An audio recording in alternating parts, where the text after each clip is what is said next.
Natanggal po yung ano, yung ating tubo dahil sa kalawang. Ubus na ata naman. Nabasa din po itong panel dahil tumulong po galing sa taas. Ano po?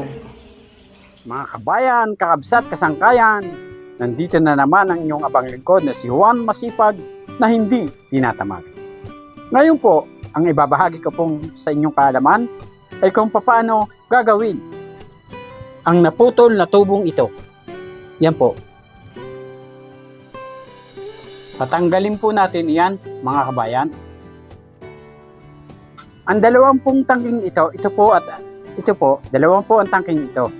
Kaya po dalawa, kung sakaling masisira po isang tangke, ay may matitira pa pong isang tangke na pwede mag-supply ng tubig. Katulad po na nangyari kahapon, naputol po ang tubo dito dahil sa kalawang. Kung wala pong backup na tangke, ay malamang shut off po ang hotel. Wala pong magagamit ang mga guests. Ang ginawa po natin kahapon ay isinarado po natin ang valve na iyon. Yan po. Ito po ay papunta dito sa kabilang tangke. Yan po, papunta po dito sa kabilang tangke yan. Lumilipat po ang tubig dyan. Para po hindi na masayang ang tubig ng kabilang tangke na hindi na masira, isinarado po natin. Kung nakikita nyo po, yung pong wire na yon, yung po ang sensor. Yan po ay nakakabit dito kahapon. Dahil nga po sa nasira, nilipat po muna natin doon para patuloy na makargahan po ng tubig yun. Ang una po natin gagawin, mga kabayan, ay tanggalin po natin ito para may pull out po natin ito. Tanggalin natin. Okay.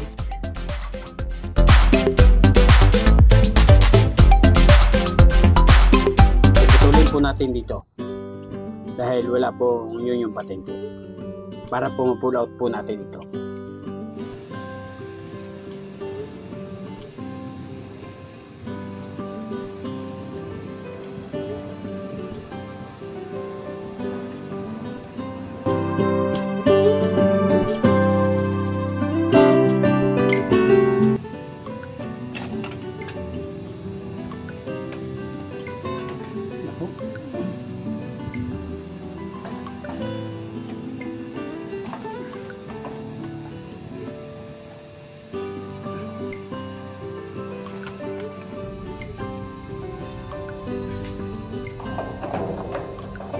Alisin po natin ang naiwan nating mga matalas gamit ang ating wrench.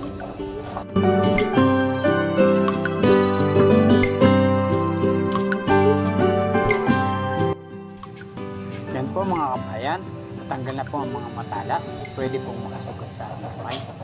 Ngayon po ilagarin na po natin para tuluyan na pong matanggal ang naiwang parte ng tubo na kinalawang.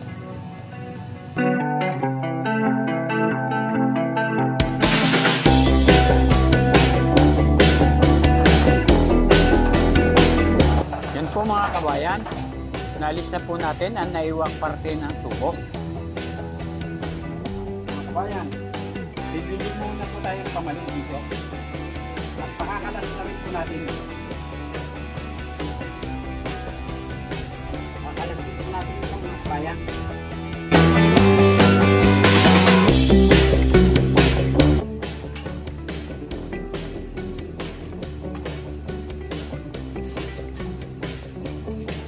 Ngayon, ang ihiwalay naman po natin ay ang tubong diuno.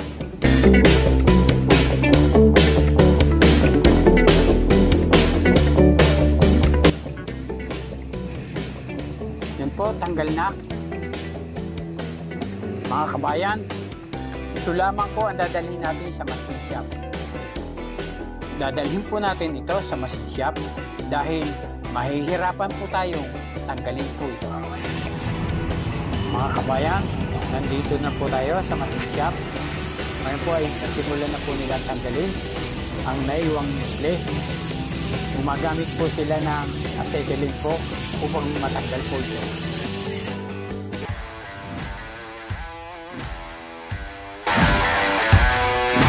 Are you ready?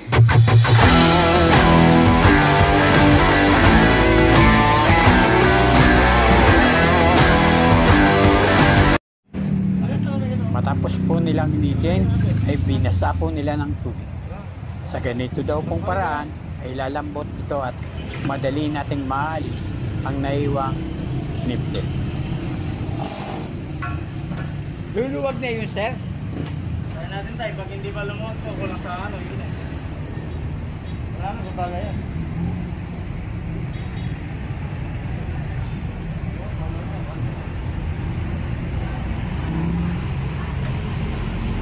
Ngayon po mga kabayan ay susubukan na po nilang tanggalin ang naiwang nipple.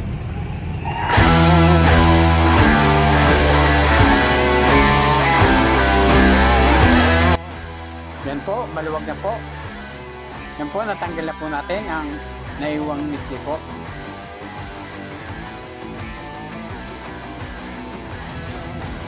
Ngayon po mga kabayan, ang ipapayos po naman natin ngayon ay ang ball pad, upang hindi na po tayo bumili ng bago. Dahil po ang bago ay nagkakahalaga daw po ng 2,200 pesos. At isama nyo pa po ang halaga ng mga bibilhin pang materyales. Kaya po mahal ang ball pad dahil po ito po ay gawa sa tansyo. Mas makatitipid po tayo kung pare-repair na lang po natin ang ball pad.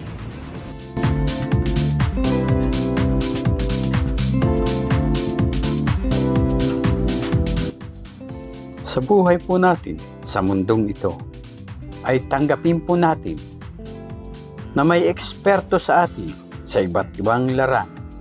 Huwag po nating solohin ang trabaho dahil tayo rin po ang mahihirapan.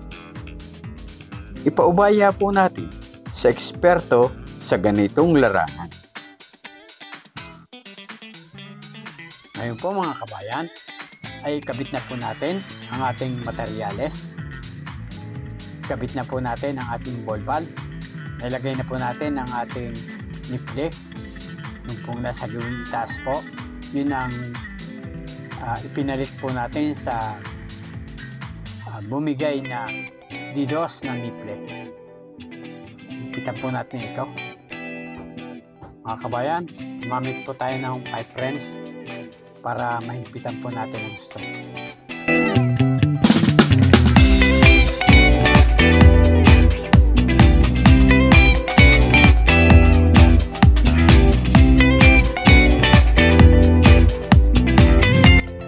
Yan po mga kabayan, ikabit na po natin. Yan po.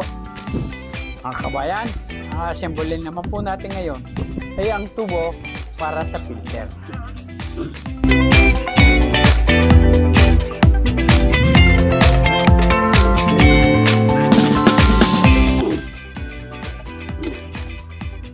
Idugtog na po natin ang tubo na may union patente.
Okay na po mga kabayan.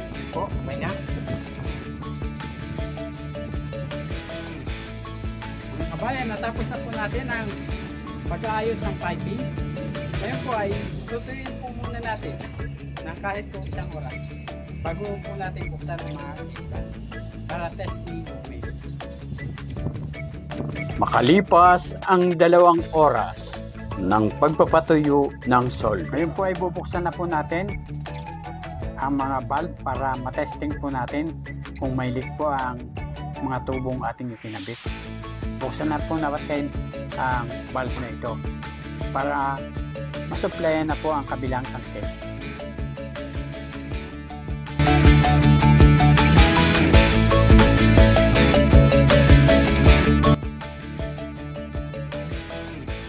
Yan po, nabuksan na po natin ang gate valve. Ngayon po ay tingnan po natin kung lumilipat na po ang tubig.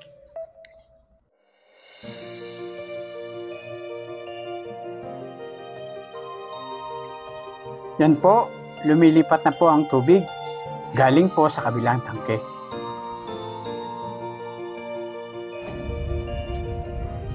Wala pong leak mga kabayan.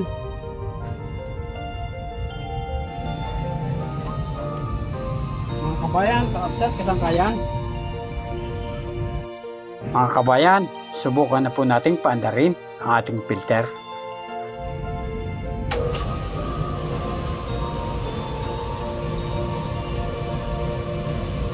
Yan po, umaandar na po ang ating filter.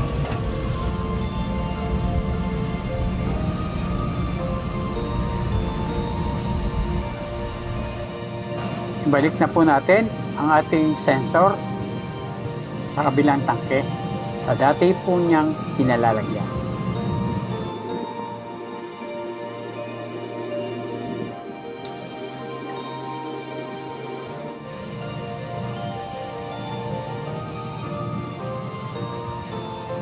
Sana po ay may natutunan po kayo na kahit na munting karunungan mula sa inyong abang lingkod na si Juan Masipag na hindi tinatamad.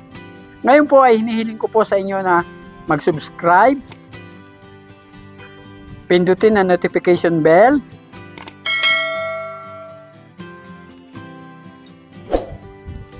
mag-like,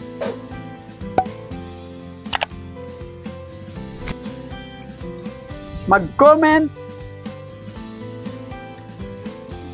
at share.